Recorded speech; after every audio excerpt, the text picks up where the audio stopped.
Assalamualaikum warahmatullahi wabarakatuh. Perkenalkan, nama saya Muhammad Adi Tau dengan NIM 9414240111. Saya dari kelas E. Baik, pada kesempatan kali ini saya akan mempresentasikan tugas ekonomi, keuangan dan perbankan dengan judul Analisis Kasus Pelanggaran Pasar Modal pada yang dilakukan oleh PT Multimakmur Lemindo atau yang sering disebut dengan kode saham PIPA. Nah, kasus ini menarik untuk dibahas karena menunjukkan adanya dugaan pelanggaran sejak tahap awal IPO hingga perdagangan saham di pasar. Kasus PIPA ini merupakan salah satu contoh pelanggaran serius di pasar modal Indonesia.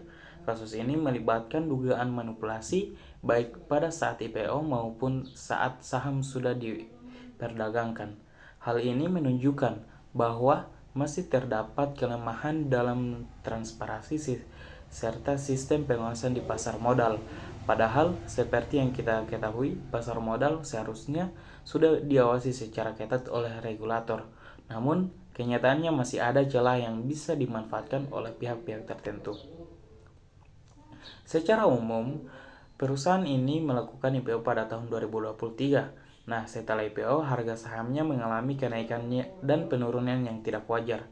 Pergerakan harga yang ekstrim seperti ini sering menjadi indikasi adanya manipulasi pasar. Kasus ini sendiri mulai terungkap pada tahun 2026 oleh aparat hukum yang kemudian menemukan adanya kejanggalan dalam aktivitas perdagangan saham tersebut. Untuk kronologi kasus dapat dilihat dari beberapa tahap. Tahap pertama yaitu pra-IPO, perusahaan diduga melakukan manipulasi data dan sebenarnya belum sepenuhnya layak untuk go public. Yang kedua, saat IPO tetap berjalan dan berhasil menghimpun dana dari investor, meskipun terdapat indikasi kelalaian dalam proses verifikasi. Dan yang ketiga, pasca IPO, harga saham mulai bergerak tidak wajar dan menunjukkan pola saham gorengan.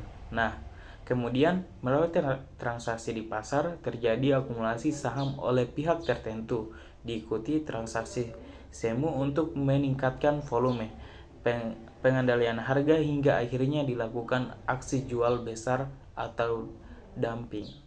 Nah, dampak kasus ini cukup besar. Pertama, harga saham mengalami penurunan drastis setelah manipulasi terungkap.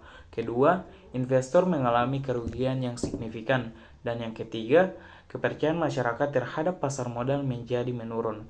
Jadi dampaknya tidak hanya dari sisi finansial, tetapi juga merusak reputasi pasar modal Indonesia secara keseluruhan. Beberapa penyebab utama dari kasus ini antara lain adanya asimetri informasi di mana perusahaan memiliki informasi yang lebih banyak dibanding investor.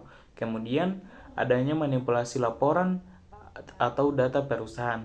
Selain itu, pengawasan yang belum optimal serta adanya konflik kepentingan antar pihak. Akibatnya, investor tidak memiliki informasi yang cukup untuk menilai risiko secara akurat sehingga mudah dirugikan. Nah, kasus ini juga menunjukkan adanya kelemahan sistem dan celah hukum. Dari sisi sistem, proses dual diligence IPO belum berjalan maksimal, pengawasan transaksi belum real time, dan koordinasi antara lembaga masih lemah. Sedangkan dari sisi hukum, sulit membedakan transaksi normal dan manipulatif. Pembuktian hubungan antara pelaku cukup kompleks dan proses hukum membutuhkan waktu yang lama. Hal-hal ini membuka peluang bagi pelaku untuk memanfaatkan celah yang ada. Nah, dalam kasus ini terdapat beberapa pihak yang diduga terlibat, yaitu manajemen internal perusahaan, pihak advisor atau advisor, dan yang ketiga ada oknum di institusi pasar modal, serta kelompok investor besar atau yang sering disebut bandar. Nah, keterlibatan banyak pihak ini menunjukkan bahwa pelanggaran yang terjadi bersifat sistematis. saran untuk regulator dan investor. Nah, untuk mencegah kasus serupa, ada beberapa saran bagi regulator, yaitu perlu memperketat verifikasi IPO.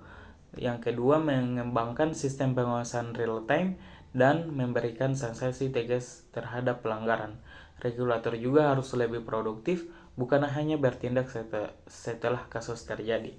Sedangkan bagi investor, perlu melakukan analisis fundamental sebelum membeli saham, menghindari saham yang dengan pergerakan tidak wajar, dan tidak mudah percaya pada rumor atau happy pasar.